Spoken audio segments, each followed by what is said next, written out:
dedication and commitment to the process. So, however, we are aware that not all HEIs award ECTS credits to lifelong learning activities, and why is this? It might be because many courses are offered by non-academic institutions that do not have any kind of assessment, and I know from my own experience it can be difficult to evaluate the quality of lifelong learning activities and their learning outcomes. We here in the UK work with the British Dietetic Association, we work with a paediatric group, and we have worked with them to enable us to actually award credit to their 5 short courses in paediatric dietetics. So we have made an effort to reach out and work with people who are undertaking work-based education. However, it does require a lot of time, and a lack of human and material resources in HEIs may be contributing to the difficulties we're having in assessing learning outcomes of many lifelong learning activities. So, this is bringing us towards the end of this presentation, and I'm going to ask you to reflect on some questions. We have people joining us from different countries across the EU, and I would like to know, do HEIs in your country acknowledge ECTS to lifelong learning courses offered by other institutions? Do you know of any examples, as I've just explained, here in the UK, where lifelong learning courses are awarded academic credit? If you do, please let us know. I'll give you 1 or 2 minutes to think about it. Thank you.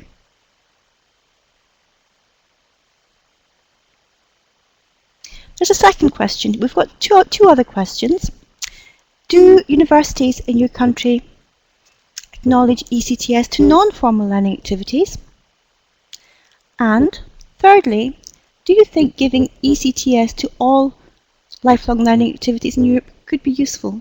Perhaps, rather than answering each individual question, you might like to give us a response, a composite response to the questions we ask here.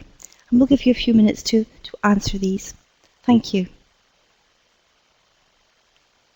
If anyone has any other questions they'd like to ask, then I'm happy to take them and talk away.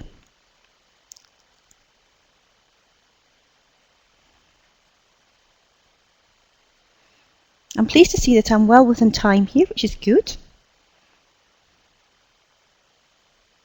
We have Judith Liddell on the line, who says greetings and congratulations from EFAD. Judith is Secretary of EFAD, so it's nice to have Judith with us.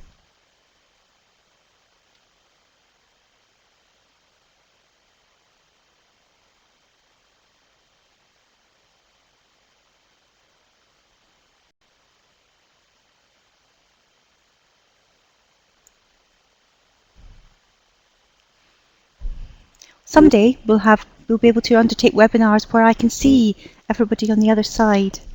I have Desley with me today, who's one of our lecturers here in the university. This technology is really important to me because if we do get funding for our European Masters, then we'll be using this type of technology for teaching a lot. So it's really important that we become familiar with it.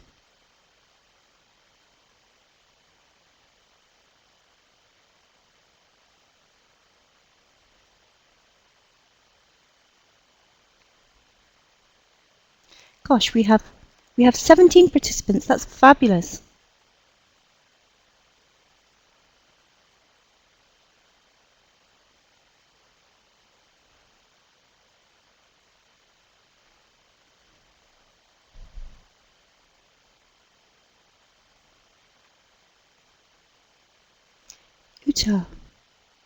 Uta Kopp. We don't have acceptance in Germany, but I think it would be encouraging for dietitians to do their masters if their lifelong learning gets recognition. Okay, and we have Cohen van Earl. Thank you for your interesting presentation. Good.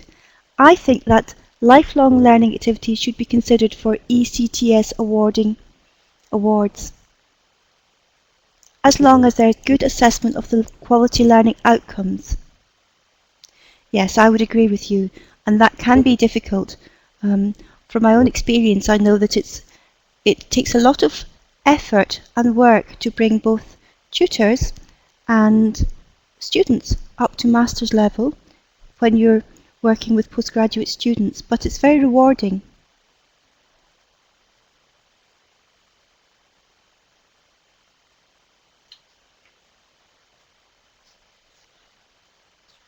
Am I? And Genevieve had an interesting comment. I missed some, thank you. Genevieve, sometimes there is a perception that refusal to recognise LLL and transfer credits arises because HEIs want the income from students taking as many courses in their HEI as possible. Now that is a very good point, because I have to admit that that the universities don't make as much money through recognising lifelong learning courses as they may if the course was delivered within their own institution, because as I said before, we work with the British Dietetic Association.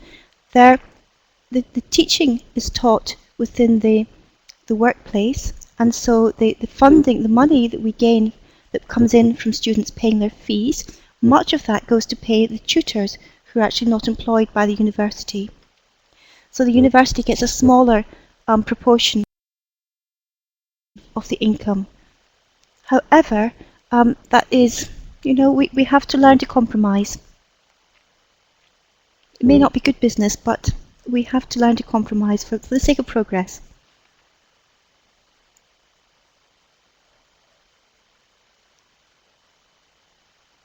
Where we do gain is when the students reach the stage of doing their dissertation, their research dissertation, and then we are able to engage with a wider variety of people doing research, and in different institutions with different institutions that we would normally not have access to, and that does make our work very exciting and opens up new possibilities for us. So this is an unfolding scenario that we need to work with in order to find new future markets for our academic activities.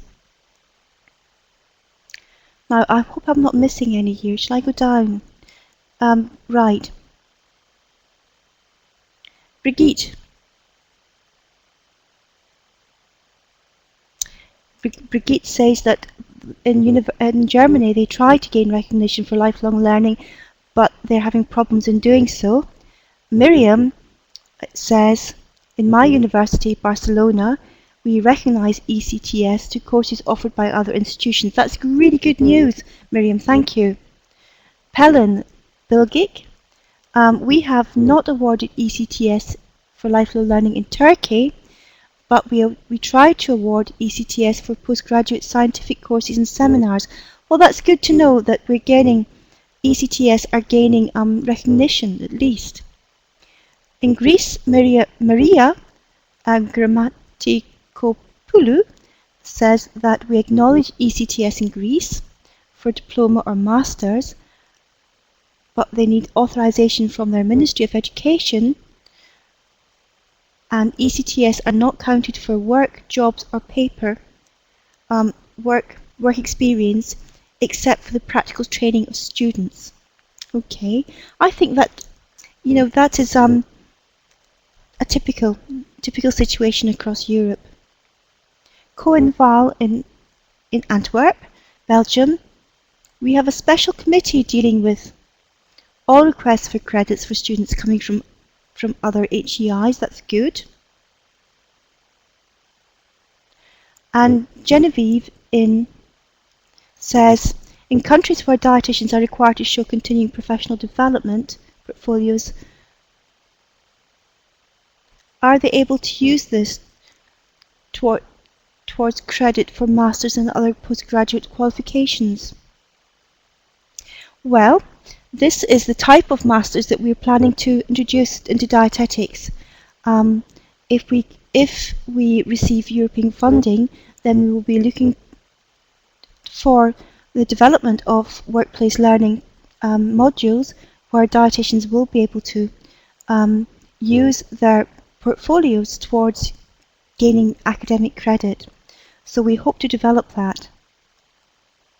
At the present time, I'm only aware that in the UK that portfolios are used by undergraduate students, and postgraduate students will complete portfolios towards masters in some universities.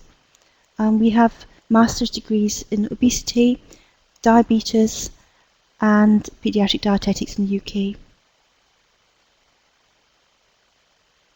Okay, well, we're approaching 2:30 UK time, which will be 3:30 EU time. So we're about to reach the end of this webinar. Do we have any questions that other questions you would like to ask me before we sign off? I would certainly like to thank everybody who's taken part today. It has been fabulous to have so many people sign up, and also to come on early so that I was able to talk to people and gain a little and calm my nerves down, knowing